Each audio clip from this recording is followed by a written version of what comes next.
سورۃ آل عمران کی آیت نمبر 57۔ اعوذ باللہ من الشیطان الرجیم، بسم اللہ الرحمن الرحیم۔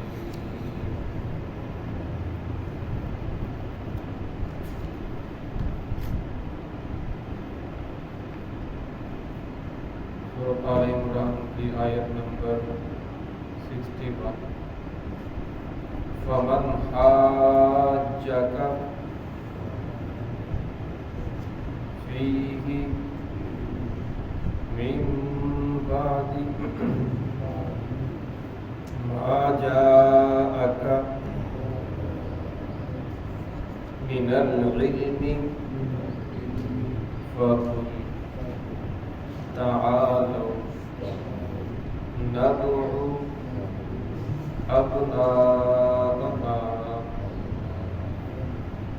وأبناءكم ونساءنا ونساءكم وأنفسنا وأنفسكم ثم نبتهل فنجعل لعنة الله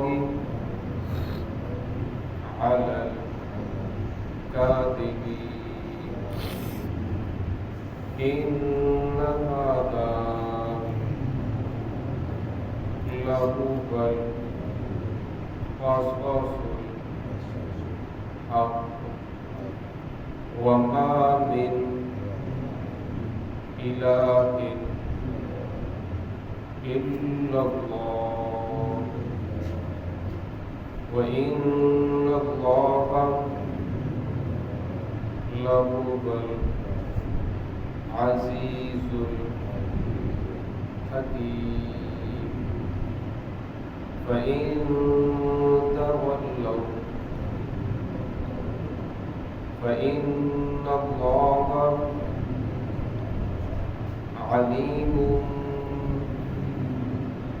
بالمفسدين۔ بسم الله الرحمن الرحيم۔ فمن حاجك فيه من بعد ما جاءك من العلم فقل تعالوا ندعو أبناءنا وأبناءكم ونساءنا ونساءكم وأنفسنا وأنفسكم ثم نبتهل فنجعل لعنة الله على الكاذبين إن هذا لهو القصص الحق وما من إله إلا الله وإن الله لهو العزيز الحكيم فإن تولوا فإن الله عليم بالمفسدين۔ فمن حاجک، پس وہ شخص جو جھگڑا کرے فیہ اس بارے میں، من بعد ما جاءک من العلم، بعد اس کے کہ آپ کے پاس آ چکا ہے علم، فقل تو آپ کہہ دیجئے تعالوا ندعو ابناءنا، بلا لو ہم بلاتے، آ جاؤ ہم بلاتے ہیں اپنے بیٹوں کو، وابناءکم، تم بلاؤ اپنے بیٹوں کو، ونساءنا، ہم اپنی عورتوں کو بلاتے ہیں، ونساءکم، تم اپنی عورتوں کو بلاؤ، وانفسنا، ہم اپنی جانوں کو لے کر آتے ہیں، وانفسکم، تم اپنی جانوں کو لے کر آؤ، ثم نبتہل، پھر ہم مباہلہ کرتے ہیں، فنجعل لعنۃ اللہ، کہ اللہ رب العزت لعنت کرے ان لوگ علی اللہ کاذبین، ان لوگوں پر جو جھوٹے ہیں۔ ان ھذا لہو القصص الحق، بے شک یہ قصہ حق ہے، سچا ہے۔ وما من الہ الا اللہ، نہیں ہے کوئی الہ مگر اللہ۔ وان اللہ لہو العزیز الحکیم، بے شک اللہ رب العزت البتہ غالب بھی ہے، حکمت والے بھی ہیں۔ فَإِن تَوَلَّوْا فَإِنَّ اللَّهَ عَلِيمٌ بِالْمُفْسِدِينَ۔ بس اگر تم اعراض کرو گے، بے شک اللہ رب العزت جاننے والے ہیں بالمفسدین، فساد کرنے والوں کو۔ گزشتہ آیات کے اندر عیسیٰ علیہ السلام کا تذکرہ چل رہا تھا کہ رسول اللہ صلی اللہ علیہ وسلم نے ان لوگوں کو سمجھایا، نجران کا جو وفد آیا تھا مختلف طریقوں سے ان لوگوں کو سمجھایا، لیکن وہ ماننے کے لیے تیار نہ ہوئے۔ ان کی رائے یہی تھی کہ عیسیٰ علیہ السلام اللہ رب العزت کے بیٹے ہیں۔ تو اللہ رب نے فرمایا کہ آپ کے پاس اب حق آ چکا ہے، ہر چیز واضح ہو چکی ہے، آپ کے پاس علم آ چکا ہے کہ عیسیٰ علیہ السلام کا اللہ رب العزت کے ہاں کیا مقام ہے۔ فرمایا پھر بھی یہ لوگ نہ مانیں تو پھر ان کے ساتھ مباہلہ کریں۔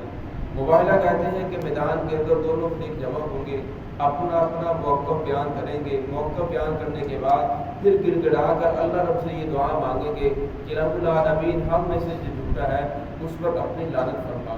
پھر اللہ آپ صلی اللہ علیہ وسلم نے ان لوگوں کو یہ دعوت دی، فَبَلَّغُوا أَبْنَاءَنَا وَأَبْنَاءَكُمْ، ہم اپنے بیٹوں کو بلاتے ہیں تم اپنے بیٹوں کو بلاؤ، وَنِسَاءَنَا وَنِسَاءَكُمْ، ہم اپنی عورتوں کو لے کر آتے ہیں تم اپنی عورتوں کو لے کر آؤ، اور فرمایا وَأَنفُسَنَا وَأَنفُسَكُمْ، ہم اپنی جان کو لے کر آتے ہیں تم اپنی جان کو لے کر آؤ۔ رسول اللہ صلی اللہ علیہ وسلم نے حضرت علی، حضرت حسن حسین، حضرت فاطمہ الزہرا رضی اللہ تعالیٰ عنہ، اور اس طرح رسول اللہ صلی اللہ علیہ وسلم خود میدان کے اندر تشریف لائے اور ان لوگوں کو مباہلے کی دعوت دی۔